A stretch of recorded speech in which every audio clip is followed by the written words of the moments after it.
Ne satırlar çizdim, ne mısralar pozdum. Sana bu şiiri yazdım, sana bu şiiri yazdım. Gülüm gülüm gülüm, gülüm gülüm gülüm, gülüm gülüm gülüm, benim yarım gülüm. Gülüm gülüm gülüm, gülüm gülüm gülüm, gülüm gülüm gülüm, benim canım gülüm.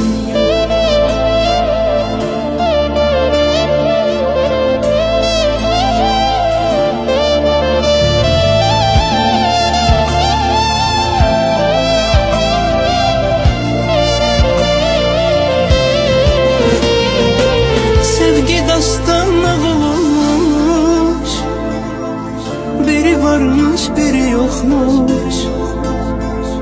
Seni bəxtim mənə yazmış, sen yanan eşq olducusan. Yağış olsan gece gündüz mənə yağsa, mənim olsan bir ömürlük mənim olsan. Mənə görə heç kəs səni əvəz etməz, sənə sevgim sona yetməz, gülər üzlüm.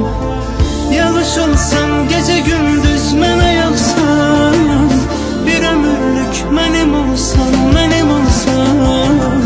Mənə görə heç kəs səni əvəz etməz, sənə sevgim sona yetməz, gülər üzlüm.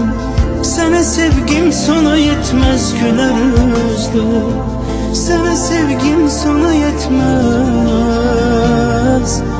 güler yüzlü.